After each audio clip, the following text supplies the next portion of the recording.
Oke, ini video struktur aljabar.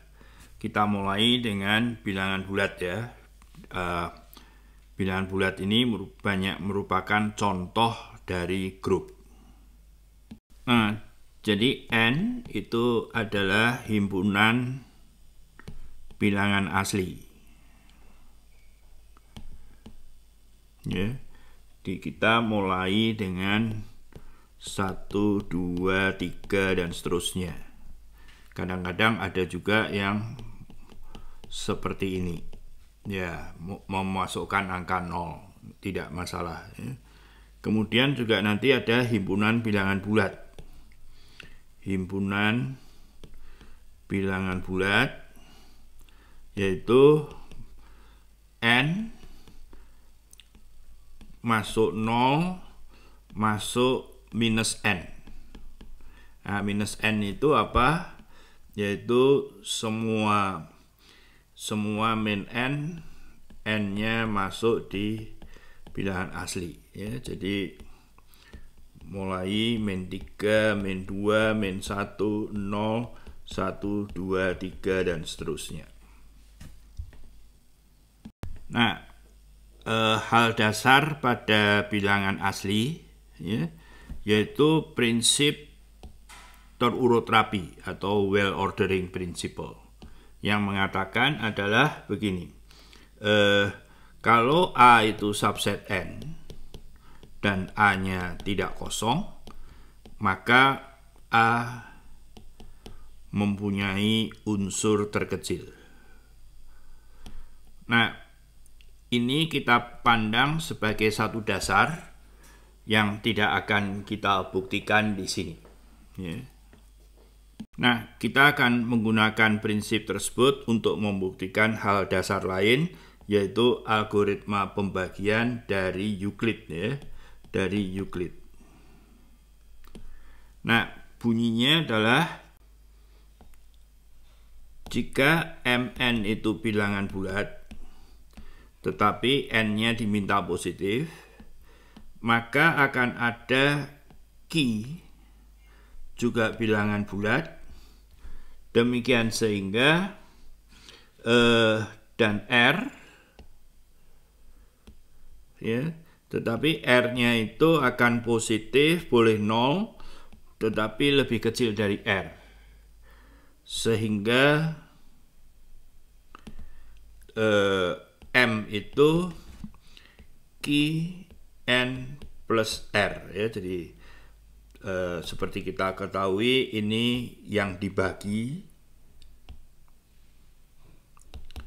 ini adalah pembagi, dan ini adalah hasil bagi, sedangkan ini sisa ya. Berarti kan sisanya bisa 0, tetapi harus lebih kecil dari bilangan asli tersebut. Nah, sekali lagi saya tuliskan, jika Mn itu sembarang bilangan bulat, tetapi N-nya diminta positif, maka akan ada bilangan bulat yang lain, dan R yang positif dan lebih kecil N, sehingga dia seperti ini. Nah, buktinya kita buat himpunan seluruh bilangan bulat ini dengan T-nya anggota Z. Ya. Nah, perhatikan bahwa A-nya itu tentu tidak kosong ya, karena Mn-nya sudah diketahui. Kedua, A itu selalu mempunyai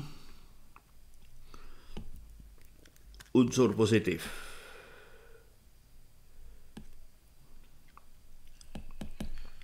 Mengapa? Jadi kalau M-nya negatif, ya T-nya kita pilih saja yang negatif besar, ya, negatif besar, T besar. Ini kan positif jadinya, sehingga akan lebih besar dari M. Ya. Nah, menurut prinsip terurut rapi,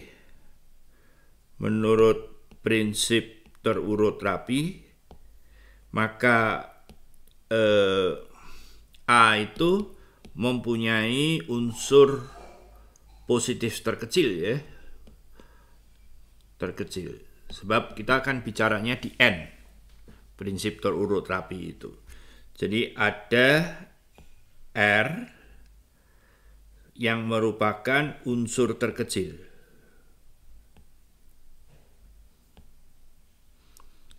Di A. Ya. Dan itu misalkan dia jadi R untuk terkecil, dia bentuknya tentu sesuai dengan apa yang ada di sini, yaitu M dikurangi T-nya kita perhitungkan untuk R itu yang sama dengan N. Ya. Jadi di sini kita sudah melihat bahwa ini adalah Qn plus R. Nah, yang perlu kita buktikan lagi adalah bahwa R itu tentu lebih kecil dari N. Ya. Nah, dia unsur terkecil, tetapi kita akan membuktikan bahwa dia itu lebih kecil dari R. Sebab jika R-nya lebih besar dari N, maka M dikurangi Qn dikurangi N lagi, ya tentu saja masih positif. Ya. Kalau dia lebih besar dari ini. Akibatnya apa? M Q plus 1N itu berada di A dan sekaligus positif. Ya. Dan tidak mungkin mengatakan bahwa R itu unsur terkecil, ya, bertentangan dengan R itu unsur terkecil.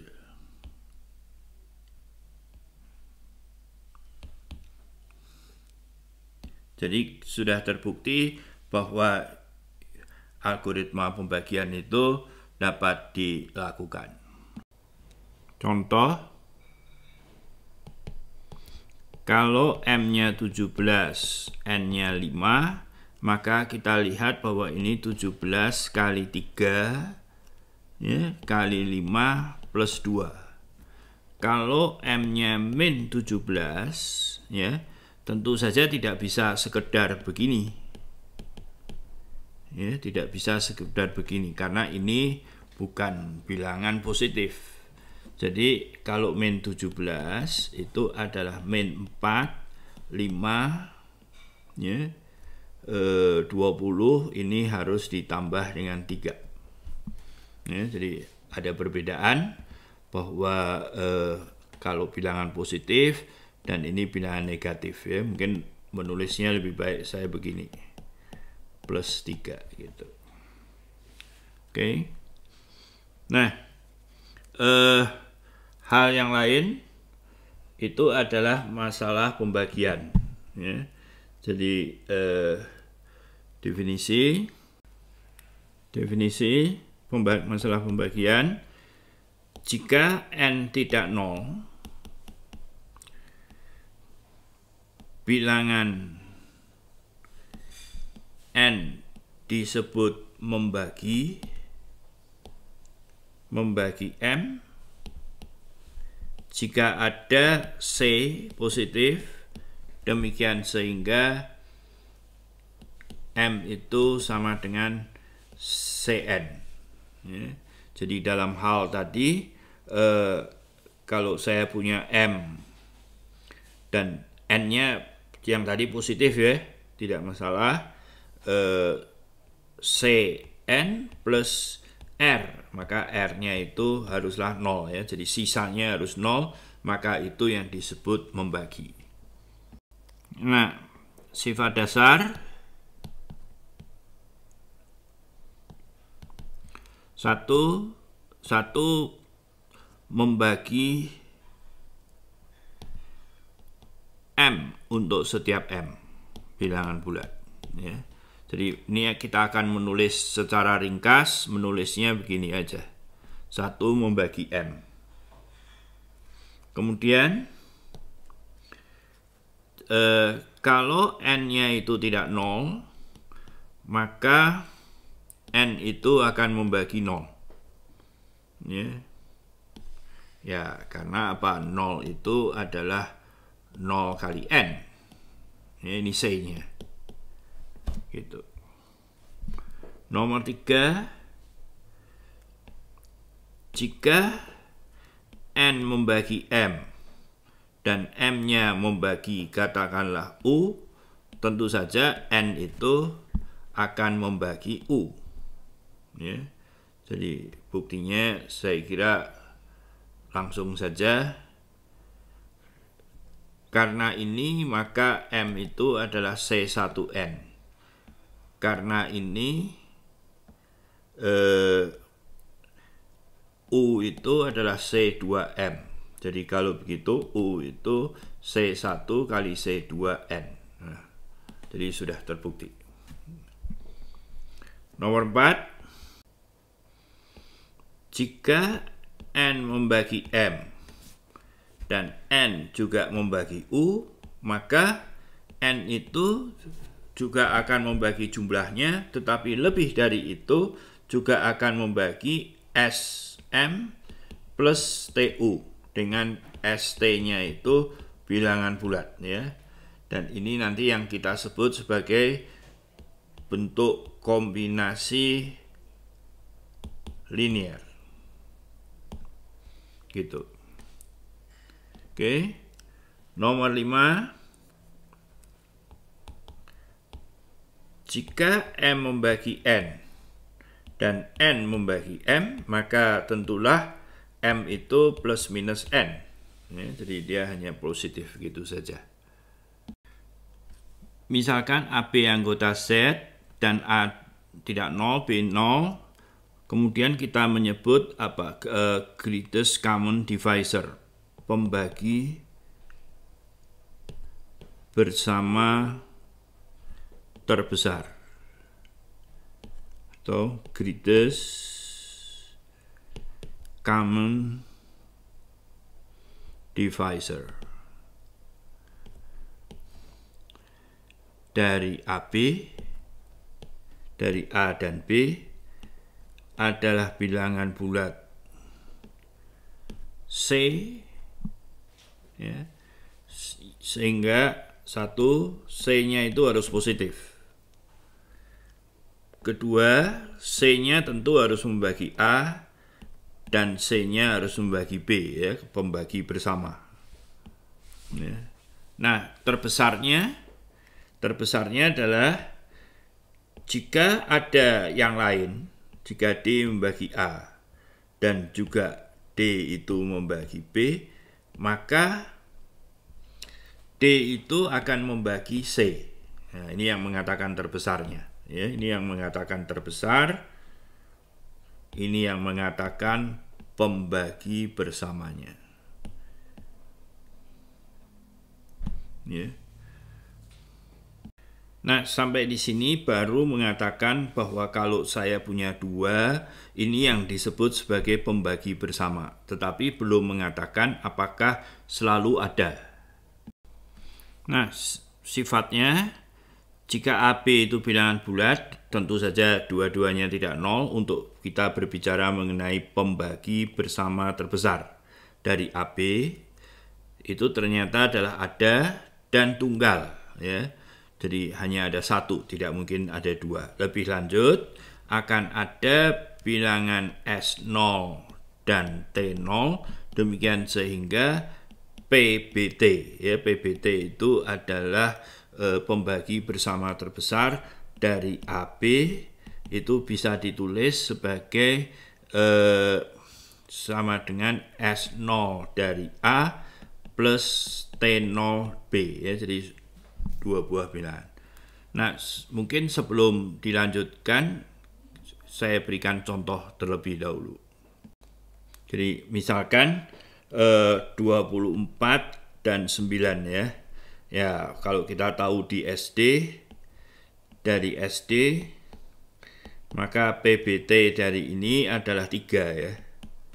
Nah, PBT-nya 3, ini akan bisa kita tulis sebagai sekian dari 9 misalkan ditambah sekian dari 24. Nah, dalam hal ini adalah min 5, min 45 ditambah ini 2, 48. Ya, jadi inilah yang dimaksud dengan S0-nya dan ini adalah T0-nya.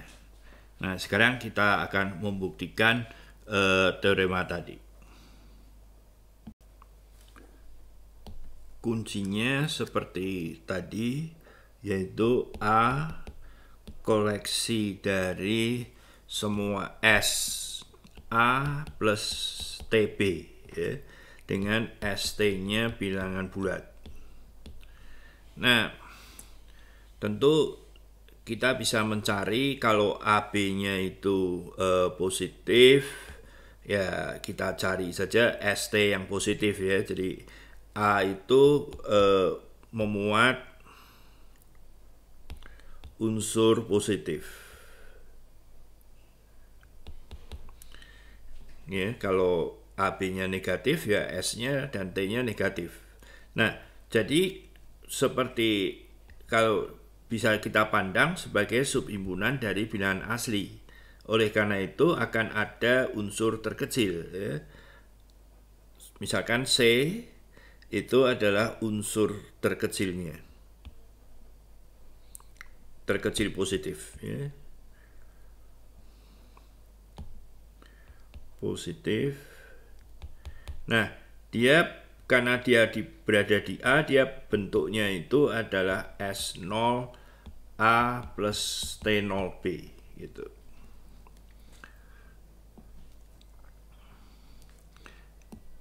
Nah, tentu kita lihat bahwa kita ingin melihat bahwa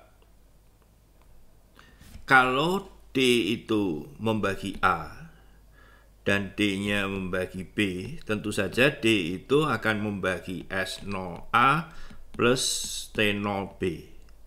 Jadi D-nya itu tentu membagi C ya. Jadi oleh karena itu tentu saja ini yang terbesar tadi. Nah, sekarang persoalannya adalah apakah C-nya akan membagi A. Nah, ya, jadi kita sekarang akan membuktikan apakah C itu membagi A. Jadi di sini karena C-nya positif ya, jadi positif. Jadi misalkan A sama dengan Q C plus R gitu. Ya, jadi misalkan dia tidak habis dibagi. Nah, kalau dia tidak habis dibagi, maka dia ada R-nya itu adalah A min QC. Ya. Nah, perhatikan bahwa R-nya itu harus lebih besar dari 0 dan lebih kecil dari C ya.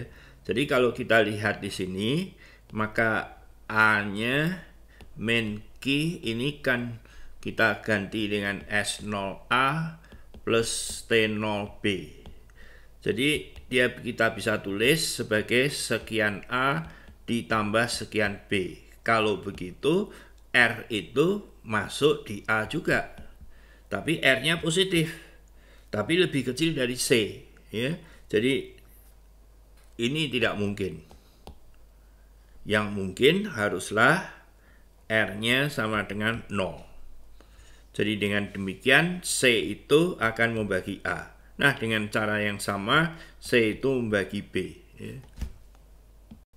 Nah, bagaimana kita ingin mencari pembagi bersama terbesar itu dari dua buah bilangan. Jadi kalau katakanlah A-nya 100, B-nya katakanlah 28, kita mau mencari PBT ya.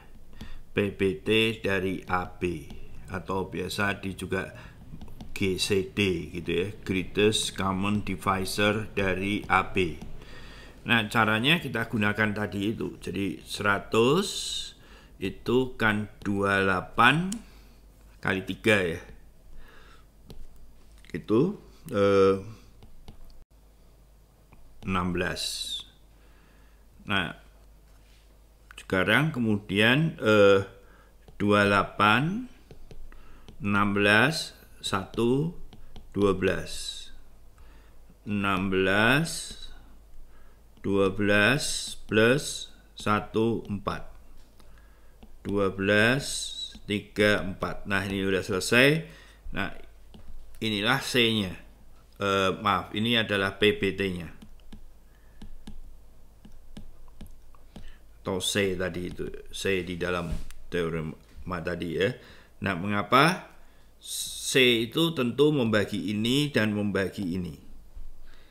Nah, kalau ini kali ya. Jadi C-nya membagi 12, C-nya juga membagi 16. Kalau C membagi 12, C membagi 16, maka C itu membagi 28. C-nya membagi 16 di sini, C-nya membagi 28. Jadi kalau begitu C-nya membagi 100. Ya. Jadi tadi C-nya sudah membagi 100 dan C-nya juga membagi berapa?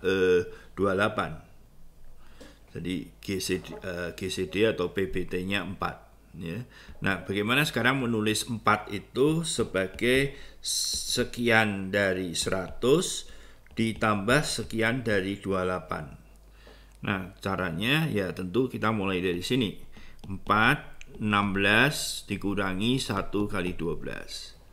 Nah, kemudian 4, 16 min 1 kali 28 dikurangi 1 kali 16.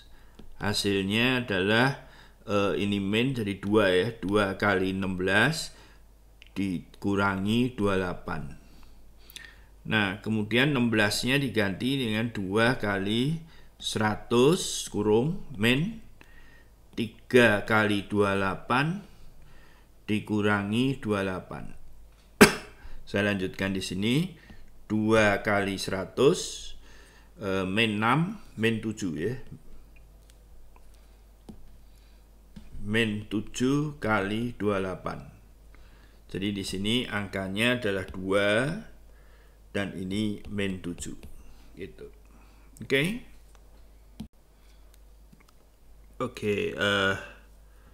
Kemudian bilangan prime ya, bilangan prima.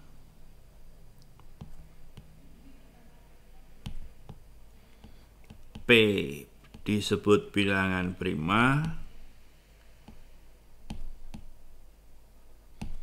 jika pembagi P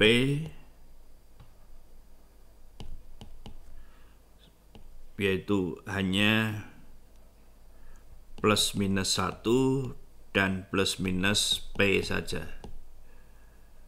Ya. Kemudian bilangan saling prima.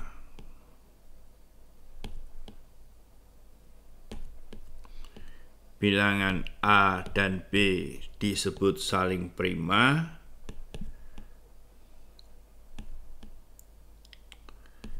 jika pembagi bersama terbesar dari AB itu adalah 1. Ya. Nah,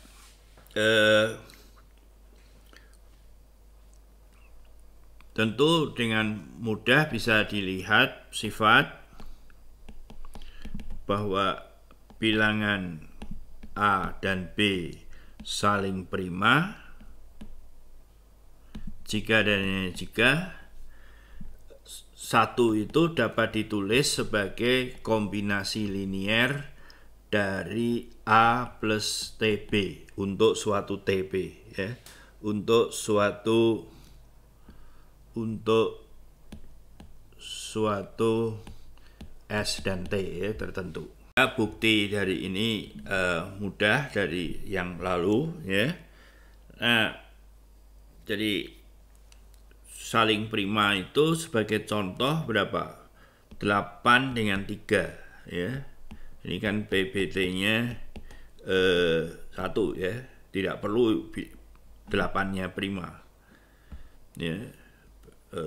PB saling prima katakanlah 8 dan 9. Ini juga 1. Ya, jadi yang dimaksud saling prima itu. Nah,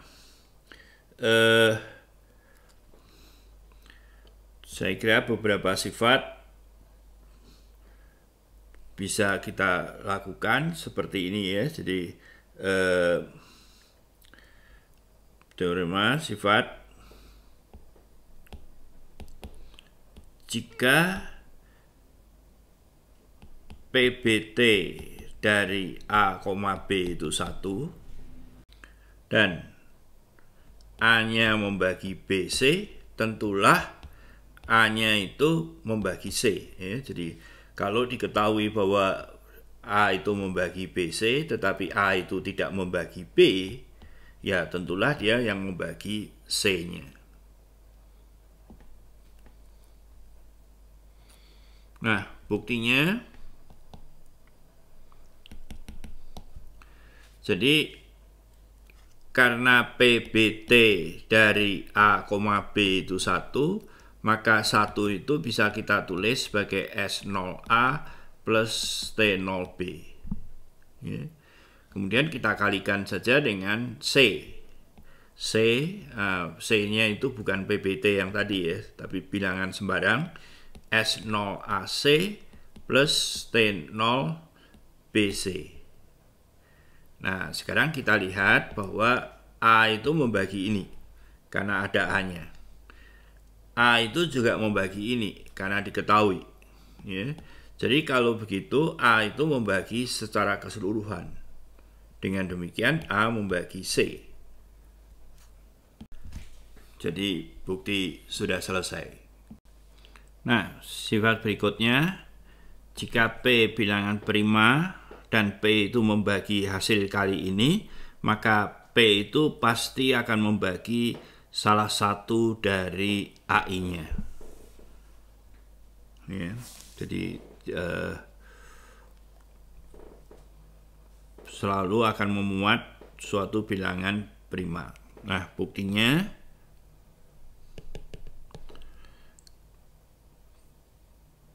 jika P membagi A1, ya selesai sudah. Ya.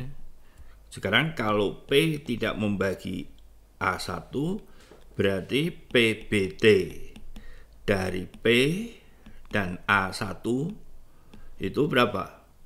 P-nya prima, pembaginya hanya 1 dan dia sendiri. Tetapi P-nya tidak membagi A1, jadi dia tidak punya faktor P. Ya. Oleh karena itu hanya bisa 1. Ya, jadi artinya P dengan A1 itu saling prima. Ya. Kalau P dengan A1 saling prima, maka berdasarkan ini kita bisa menyimpulkan bahwa P itu akan membagi A2 dan seterusnya sampai AK. Nah, demikian seterusnya untuk A2 dan seterusnya, dan ini pada akhirnya dia harus habis ya. Jadi pada akhirnya kita lihat bahwa P itu akan membagi satu unsur di barisan ini. Nah, sekarang apa kelompok dari bilangan asli tersebut atau bilangan bulat ya? Yaitu kalau khususnya kita hanya konsentrasi pada bilangan asli, maka N itu bilangan prima atau N itu hasil kali dari bilangan prima. Nah, buktinya, nah, misalkan sekarang kita kumpulkan semua bilangan asli ya, yang tidak memenuhi sifat itu, tidak memenuhi sifat M itu tidak memenuhi sifat. Jadi artinya M-nya itu lebih besar 1, M-nya bukan prima, dan M-nya bukan hasil kali bilangan prima kalau ada. Ya, jadi kalau sifat itu gagal, artinya M-nya tidak kosong. Jadi ada ya, ada M, ada bilangan asli yang lebih besar 1 bukan prima, dan begitu. Nah, misalkan M0 itu unsur terkecil di M. Jadi M0-nya itu tidak memenuhi sifat itu. Jadi karena dia bukan prima, ya, maka M0 itu mempunyai pembagi. Ya, katakanlah AB begitu, dengan A-nya lebih kecil dari M0 dan ini lebih besar 0, B-nya juga lebih kecil dari M0, ini positif gitu. Jadi di sini AB itu pasti bukan anggota dari M. Nah, bukan anggota dari M. Jadi artinya kalau bukan anggota M, ya dia adalah bilangan prima atau hasil kali dari prima. B-nya juga begitu, prima atau hasil kali dari prima. Jadi kontradiksi mengatakan bahwa M0 itu bukan hasil kali itu. Ya, jadi kontradiksi.